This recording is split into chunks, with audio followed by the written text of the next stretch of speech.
حضرت سعید بن عامر رضی اللہ تعالیٰ عنہ ایثار، زہد اور عدل کا پیکر۔ اسلامی تاریخ میں ایسے بے شمار روشن چہرے ہیں جنہوں نے نہ صرف دین کے لیے جان و مال قربان کیا بلکہ حکومتی مناصب پر رہتے ہوئے بھی زہد، عدل اور خدا خوفی کا ایسا عملی نمونہ پیش کیا کہ تاریخ ان پر فخر کرتی ہے۔ انہی میں سے ایک عظیم المرتبت صحابی حضرت سعید بن عامر رضی اللہ تعالیٰ عنہ ہیں، جنہیں خلیفہ ثانی حضرت عمر بن خطاب رضی اللہ تعالیٰ عنہ اولیاء اللہ میں شمار کرتے تھے۔ حضرت سعید بن عامر رضی اللہ تعالیٰ عنہ کا شمار صحابہ کرام کے ان عظیم المرتبت افراد میں ہوتا ہے جنہوں نے اسلام کے ابتدائی ایام میں نہ صرف دل و جان سے اس دین مبین کو قبول کیا بلکہ اپنی ساری زندگی اس کے تقاضوں پر عمل کرتے ہوئے زہد، عدل اور ایثار کی اعلیٰ ترین مثالیں قائم کیں۔ آپ کا تعلق قریش کے معروف قبیلے بنو جمح سے تھا اور جاہلیت کے دور میں مکہ مکرمہ کے باوقار اور معزز نوجوانوں میں شمار ہوتے تھے۔ حضرت سعید بن عامر رضی اللہ تعالیٰ عنہ کی زندگی کا سب سے بڑا روحانی موڑ وہ عظیم لمحہ تھا جب انہوں نے حضرت خبیب بن عدی رضی اللہ تعالیٰ عنہ کی شہادت کا دل دہلا دینے والا منظر اپنی آنکھوں سے دیکھا۔ حضرت خبیب رضی اللہ تعالیٰ عنہ کو قریش نے جنگ بدر کے مقتولین کا بدلہ لینے کے لیے دھوکے سے قید کر لیا اور پھر مکہ کے نواحی علاقے تنعیم میں تختہ دار پر لے آئے۔ حضرت سعید بن عامر رضی اللہ تعالیٰ عنہ بھی ہزاروں لوگوں کے ساتھ اس منظر کو دیکھنے کے لیے وہاں موجود تھے۔ ان کے سامنے وہ عظیم لمحہ آیا جب حضرت خبیب رضی اللہ تعالیٰ عنہ نے شہادت سے قبل 2 رکعت نماز کی اجازت مانگی، نہایت سکون اور وقار سے نماز ادا کی اور پھر کہا، اگر مجھے یہ اندیشہ نہ ہوتا کہ تم یہ سمجھو کہ میں موت کے خوف سے نماز لمبی کر رہا ہوں تو میں نماز کو مزید طویل کرتا۔ حضرت سعید بن عامر رضی اللہ تعالیٰ عنہ نے قریش کو اپنی آنکھوں سے دیکھا کہ وہ حضرت خبیب رضی اللہ تعالیٰ عنہ کا زندہ حالت میں مسلح کر رہے ہیں، یعنی یہ لوگ ان کے جسم کا ایک ایک عضو یکے بعد دیگرے کاٹ رہے ہیں اور کہہ رہے ہیں، کیا تمہیں یہ پسند نہیں کہ تمہاری جگہ حضرت محمد صلی اللہ علیہ وسلم ہو اور تم اس تکلیف سے بچ جاؤ؟ ان کا اس حالت میں کہ خون کے دھارے جسم سے پھوٹ رہے تھے جواب یہ تھا، خدا کی قسم مجھے یہ پسند نہیں کہ میں اپنے اہل و عیال میں سلامت رہوں اور حضرت محمد صلی اللہ علیہ وسلم کو ایک کانٹا بھی چبھ جائے۔ قریش کے اس ظلم پر حضرت خبیب رضی اللہ تعالی عنہ نے اللہ تعالیٰ سے دعا کی، اللہم احصیہم عددا وقتہم مددا ولا تغادر منہم احدا، یعنی اے اللہ تو ان سب کو گن گن کر ختم کر دے اور ایک ایک کو تنہا تنہا قتل کر اور ان میں سے کسی کو باقی نہ چھوڑ۔ شہادت کے وقت حضرت خبیب رضی اللہ تعالیٰ عنہ کے یہ الفاظ حضرت سعید بن عامر رضی اللہ تعالیٰ عنہ کے دل میں ایک ایسا بھڑکتا ہوا شعلہ روشن کر گئے جس نے ان کی پوری شخصیت کو بدل کر رکھ دیا۔ حضرت خبیب رضی اللہ تعالیٰ عنہ کی قربانی، صبر، استقامت اور ان کی عظیم دعا حضرت سعید بن عامر رضی اللہ تعالیٰ عنہ کے دل پر گہرا اثر ڈال گئی۔ حضرت سعید بن عامر رضی اللہ تعالیٰ عنہ نے اسلام قبول کیا اور اپنی پوری زندگی کو اللہ اور اس کے رسول کے دین کے لیے وقف کر دیا۔ اسلام لانے کے بعد آپ رضی اللہ تعالیٰ عنہ نے مکہ کو خیر بات کہا اور مدینہ منورہ ہجرت فرمائی، جہاں آپ کو رسول اللہ صلی اللہ علیہ وسلم کی صحبت نصیب ہوئی۔ آپ نے غزوہ خیبر اور دیگر اہم اسلامی معرکوں میں شرکت کا شرف حاصل کیا۔ دنیا سے بے رغبتی، فقر، زہد اور تقویٰ نے آپ رضی اللہ تعالیٰ عنہ کی شخصیت کو خاص رنگ عطا کیا۔ نبی کریم صلی اللہ علیہ وسلم آپ سے خوش تھے اور شیخین یعنی حضرت ابو بکر و عمر رضی اللہ عنہما نے بھی آپ کو ہمیشہ اعتماد اور عزت کی نگاہ سے دیکھا۔ حضور صلی اللہ علیہ وسلم کے بعد حضرت ابو بکر اور حضرت عمر رضی اللہ تعالیٰ عنہما کے ہاتھوں میں حضرت سعید بن عامر رضی اللہ تعالیٰ عنہ برہنہ شمشیر بن کر رہے اور ایسی زندگی بسر کی جو مسلمانوں کے لیے کردار کا نادر نمونہ ثابت ہوئی، جنہوں نے دنیا کو بیچ کر آخرت کا سودا کیا اور اللہ تعالیٰ کی رضا جوئی کو اپنی خواہشات کے مقابلے میں رائج اور مقدم جانا۔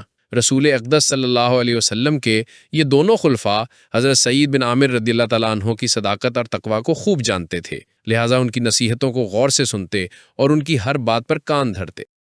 جناب سعید بن عامر رضی اللہ تعالیٰ عنہ حضرت عمر رضی اللہ تعالیٰ عنہ کے پاس اس وقت تشریف لائے جب کہ وہ مسند خلافت پر فروکش ہوئے ہی تھے۔ آپ رضی اللہ تعالیٰ عنہ نے فرمایا، اے عمر، میں تمہیں اس بات کی وصیت کرتا ہوں کہ لوگوں کے معاملے میں اللہ تعالیٰ سے ڈرتے رہنا اور اللہ تعالیٰ کے بارے میں لوگوں سے کبھی نہ ڈرنا، اور یہ کہ تمہارے قول و فعل میں تضاد کبھی نہ ہونا چاہیے، اس لیے کہ انسان کی بہترین گفتار وہی ہوتی ہے جس کی تصدیق اس کا کردار کرے۔ اے عمر، اللہ سبحانہ و تعالیٰ نے جن مسلمانوں کا تمہیں نگران بنایا ہے ان کے معاملات کی طرف خصوصی دھیان دیتے رہنا، ان کے لیے وہی پسند کرنا جو خود تمہیں اپنے اور اپنی اولاد کے لیے پسند ہو، اور ان کے لیے ہر اس چیز کو ناپسندیدگی کی نظر سے دیکھنا جو خود تمہیں اپنی ذات اور اپنے اہل و عیال کے لیے ناپسندیدہ ہو۔ شدائد کا سامنا کرنے سے نہ گھبرانا اور رائے حق پر مضبوطی سے جمے رہنا، اور حق کی راہ میں کسی بھی ملامت کرنے والے کی ملامت کو خاطر میں نہ لانا۔ حضرت عمر رضی اللہ تعالی عنہ نے فرمایا، سعید، بھلا کس میں یہ ہمت ہے کہ ان ذمہ داریوں سے عہدہ برا ہو سکے؟ سعید رضی اللہ تعالی عنہ نے فرمایا، آپ اس کے اہل ہیں، آپ ان لوگوں میں سے ہیں جن کو اللہ تعالیٰ نے امت محمدیہ صلی اللہ علیہ وسلم کی نگرانی کا فریضہ سونپا ہے۔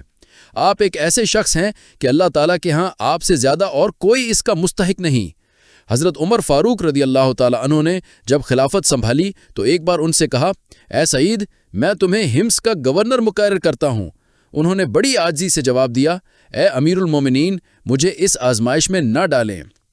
لیکن حضرت عمر رضی اللہ تعالیٰ عنہ نے فرمایا، بڑے افسوس کی بات ہے کہ تم نے خلافت کا بار تنہا میری گردن پر ڈال دیا اور خود اس سے الگ تھلگ ہونے کی کوشش کر رہے ہو۔ خدا کی قسم، میں آپ کو چھوڑنے والا نہیں۔ یوں حضرت سعید بن عامر رضی اللہ تعالیٰ عنہ نے ہمس کی گورنری قبول کر لی، جو کہ شام کا ایک بڑا اور اہم شہر ہے، اور عدل، سادگی، دیانت اور خشیت الہی کا عظیم نمونہ بن گئے۔ کچھ عرصے بعد اہلیان ہمس میں سے قابل اعتماد افراد پر مشتمل ایک وفد امیر المومنین حضرت عمر رضی اللہ تعالیٰ عنہ کی خدمت میں حاضر ہوا۔ آپ رضی اللہ تعالیٰ عنہ نے وفد کو حکم دیا کہ تم لوگ مجھے ان افراد کے نام لکھ کر دو جو تم میں مفلس و نادار ہیں، تاکہ میں ان کی مالی مدد کر سکوں۔ وفد نے آپ رضی اللہ تعالیٰ عنہ کی خدمت میں ایک فہرست پیش کی۔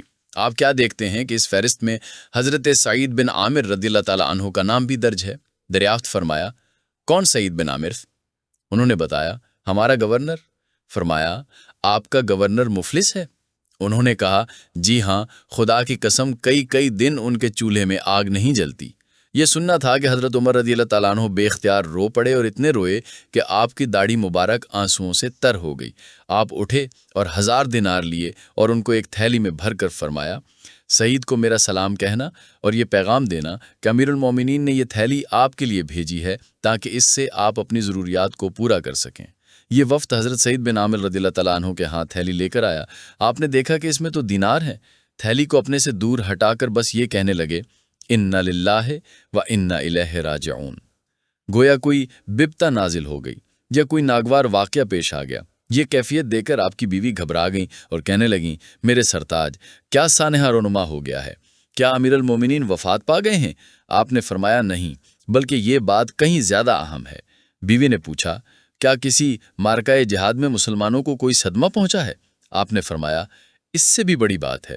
بیوی نے عرض کی، بھلا اس سے بڑی بات اور کیا ہو سکتی ہے؟ فرمایا، میرے ہاں دنیا در آئی تاکہ میری آخرت بگاڑ دے، میرے گھر فتنہ ابھر آیا۔ بیوی نے عرض کی، کیوں نہ آپ اس فتنے سے چھٹکارا پا لیں؟ انہوں نے فرمایا، کیا اس سلسلے میں میری مدد کرو گی؟ بیوی نے عرض کی، جی ہاں، کیوں نہیں۔ آپ نے دینار متعدد تھیلیوں میں بند کیے اور غریب مسلمانوں میں تقسیم کر دیے۔ اس واقعہ کو زیادہ عرصہ نہ گزرا تھا کہ حضرت عمر رضی اللہ تعالیٰ عنہ دیار شام تشریف لائے۔ مقصد یہ تھا کہ اس علاقے کے حالات معلوم کر سکیں۔ ان دنوں ہمس کا نام کویفہ پڑ گیا تھا، جو لفظ کوفہ کی تصغیر ہے۔ یہ اس نام سے اس لیے مشہور ہوا کہ یہاں کے لوگ عمال حکومت کے خلاف شکوہ شکایت کرنے میں اہل کوفہ سے بہت حد تک مشابہت رکھتے تھے۔ جب حضرت عمر رضی اللہ تعالیٰ عنہ کی تشریف آوری ہمس میں ہوئی تو یہاں کے لوگ آپ کو سلام عرض کرنے کی خاطر حاضر ہوئے۔ حضرت عمر رضی اللہ تعالیٰ عنہ نے دریافت فرمایا، تم نے اپنے امیر کو کیسا پایا؟ انہوں نے ان کی شکایت میں زبان کھولی اور ان کے طرز عمل کے بارے میں 4 باتیں کہیں جو ایک دوسری سے بڑھ چڑھ کر تھی۔ حضرت عمر رضی اللہ تعالیٰ عنہ فرماتے ہیں کہ میں نے گورنر اور شکایت کرنے والوں کو ایک ساتھ طلب کیا اور اللہ تعالیٰ سے دعا کی سعید کے بارے میں وہ میرے گمان کو جھوٹا نہ ہونے دے۔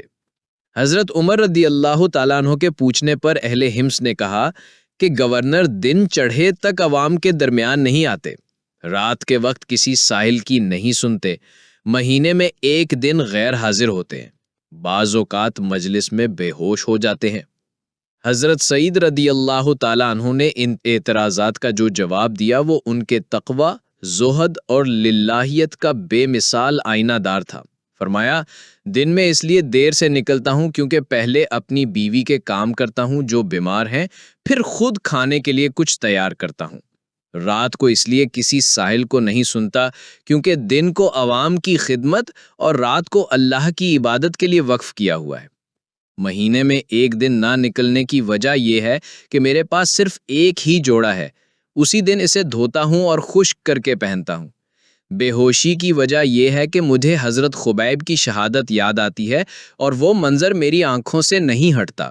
یہ سنا تو حضرت عمر رضی اللہ تعالیٰ عنہ نے ارشاد فرمایا، اللہ کا شکر ہے کہ جس نے سعید کے بارے میں میرے حسن ظن کو غلط ثابت نہیں کیا۔ اس کے بعد حضرت عمر رضی اللہ تعالیٰ عنہ نے 1000 دینار بھیجے تاکہ ان سے اپنی ضروریات پوری کر لیں۔ جب یہ دینار حضرت سعید بن عامر رضی اللہ تعالیٰ عنہ کی بیوی نے دیکھے تو فرمانے لگیں، اللہ کا شکر ہے جس نے ہمیں آپ کی خدمات سے بے نیازی بخشی، ہمارے لیے ضرورت کی اشیاء خرید لیجئے اور گھر کے کام کاج کے لیے ایک خادم رکھ لیجئے۔ اس پر حضرت سعید نے بیوی سے فرمایا، میں تجھے وہ چیز نہ دوں جو اس سے بھی بہتر ہو؟ بیوی نے کہا، بھلا وہ کیا ہے؟ فرمایا، یہ دینار ہم اسی کو لوٹا دیں جو ہمارے پاس لایا ہے، ہم ان دیناروں سے کہیں زیادہ اس کے محتاج ہیں۔ بیوی نے کہا، وہ کون؟ فرمایا، کیوں نہ ہم اللہ تعالیٰ کو قرض حسنہ دے دیں؟ بیوی نے عرض کی، آپ نے بجا ارشاد فرمایا، اللہ تعالیٰ آپ کو جزائے خیر عطا فرمائے۔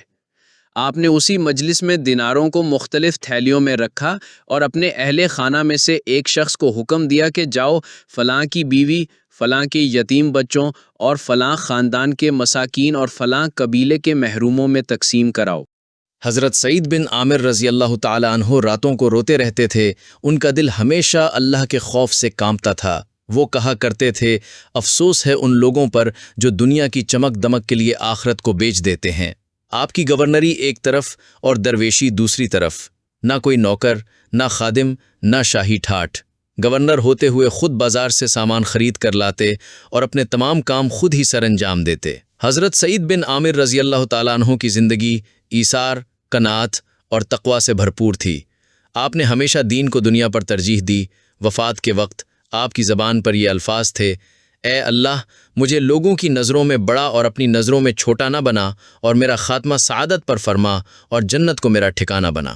حضرت سعید بن عامر رضی اللہ تعالیٰ عنہ کا انتقال تقریباً 18 ہجری میں ہوا۔ کچھ مورخین کے مطابق یہ عہد فاروقی کے وسط کا زمانہ تھا۔ آپ کی وفات امت مسلمہ کے لیے ایک عظیم خسارہ تھی۔ حضرت سعید بن عامر رضی اللہ تعالیٰ عنہ کی زندگی ہمیں یہ پیغام دیتی ہے کہ منصب کبھی انسان کو بگاڑتا نہیں اگر اس کا دل خدا کے خوف سے آباد ہو۔ ایک ایسا شخص جو کسی زمانے میں صحابہ کا دشمن تھا، اللہ نے اسے صاحب ولایت، صاحب زہد اور امت کا نگران بنا دیا۔ ماخذ و مصادر: مسند احمد، طبقات ابن سعد، سیر اعلام النبلاء، الاستیعاب فی معرفت الاصحاب، الاصابۃ فی تمییز الصحابہ، تاریخ الطبری، دلائل النبوہ، فتوح البلدان۔